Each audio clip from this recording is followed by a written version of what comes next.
Good evening, আমি doctor Suvendu Majhi, surgical oncologist by profession. আমি আজকে আপনাদের সাথে একটা ইম্পর্টেন্ট মেসেজ শেয়ার করতে চাই। আর সেটা হলো একটা particular type of cancer, gall bladder cancer বা পিত্তথলির ক্যান্সার। তো পিত্তথলির মধ্যে পিত্ত রিলেটেড স্টোন বা গল স্টোন নিয়ে তো আপনারা সবাই জানেন যে পিত্তথলিতে পাথর হয় এবং তার একটা অপারেশন করা যায়, কিন্তু সেই পিত্তথলিতেই কিন্তু দানা বাঁধে গল ব্লাডার ক্যান্সার। এবং আপনারা হয়তো শুনলে অবাক হবেন যে এই গল ব্লাডারের ক্যান্সার ইনসিডেন্স কিন্তু আমাদের দেশে কম নয় এবং one of the highest in the world. কারণ এর কারণ ঠিক আমরা জানি না, কিন্তু হচ্ছে ক্যান্সারের কিন্তু ইনসিডেন্স প্রচণ্ড হাই এবং আমাদের কাছে প্রতি মুহূর্তে এই রুগীরা আসে এবং রুগীরা কিন্তু প্রায় অ্যাডভান্সড স্টেজে আসে। তো আমি আপনাদের কাছে কিছু টিপস শেয়ার করতে চাই, যেখান থেকে আপনি হয়তো বুঝতে পারবেন যে হতে পারে আপনার যে সমস্যা সেটা কিন্তু গল ব্লাডার ক্যান্সার হতে পারে। তো এবার গল ব্লাডার ক্যান্সার কিন্তু কোনো স্পেসিফিক সিমটমস নেই।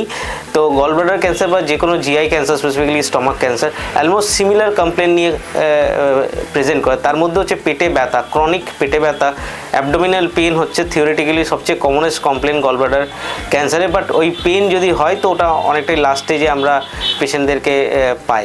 তো গল ব্লাডার ক্যান্সারের মেন সিমটমস হচ্ছে যে গ্যাস হবে, অম্বল হবে, ডিসপেপসিয়া হবে, হঠাৎ করে ওজন কমে যাবে, অনেক সময় খাওয়া দাওয়ার ইচ্ছে থাকবে না, শরীর কেমন কেমন লাগবে, শরীরে একটা সবসময় একটা ফ্যাটিক বা একটা জেনারেলাইজ উইকনেস, কাজ করার ইচ্ছে নেই, একটা লেথার্জি ভাব, এইগুলো একটা কমন কনস্টেলেশন অফ সিমটমস। মানে হচ্ছে যে একসাথে অনেকগুলো সিমটমস যখন একসাথে থাকবে, সাথে করে যদি হঠাৎ করে যদি unintended weight loss more than 10% of body weight যদি হয়, বা কারুর ধরুন আপনার গল ব্লাডার অপারেশন হয়েছে, তারপরে ধরুন আপনার স্পেসিমেনের মধ্যে কোনো ক্যান্সারাস সেলস পাওয়া গেছে বা ক্যান্সার পাওয়া গেছে, সেটা তো definitely gall bladder cancer detect হয়েই যায়।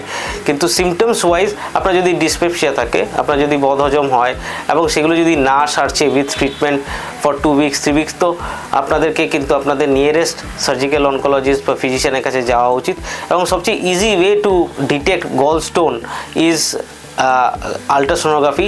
কেন গলস্টোনের কথা বললাম? কারণ গলস্টোন দেখা গেছে যে ম্যাক্সিমাম গল ব্লাডার ক্যান্সারের সাথে এই গলস্টোন কিন্তু অ্যাসোসিয়েটেড, এবং যে স্টোনগুলো মোর দেন 1 সেন্টিমিটার ইন সাইজ, সেই সব জায়গায় কিন্তু আমাদের গল ব্লাডার ক্যান্সার হয়ে যাওয়ার একটা সম্ভাবনা থাকে। তাহলে আপনার যদি এরকম গ্যাস হচ্ছে, অম্বল হচ্ছে, হজম হচ্ছে না, ওজন কমে যাচ্ছে, হঠাৎ করে চোখ হলুদ হয়ে যাচ্ছে, আপনার ওজন কমে গেল, প্রত্যেক দিনের নিয়মিত জীবনযাপনে কোনো ইন্টারেস্ট আপনি পাচ্ছেন না, বা আপনি ধরুন হঠাৎ করে আপনি গল ব্লাডারের অপারেশন করিয়েছেন, মানে পাথরের জন্য অপারেশন করেছেন, এবং অপারেশনের পরে রিপোর্টটা কিন্তু অনেকেই মিস করে যান। সেই রিপোর্টটাতে ভালো করে দেখবেন, তাতে যদি ক্যান্সারের কোনো চিহ্ন থাকে, আবার কিন্তু আপনাকে একটা রিসার্জারি বা র্যাডিক্যাল কোলেসিস্টেক্টমি আপনাকে বা কমপ্লিশন সার্জারি একটা করতে হবে, সেটার দিকে ধ্যান রাখতে হবে।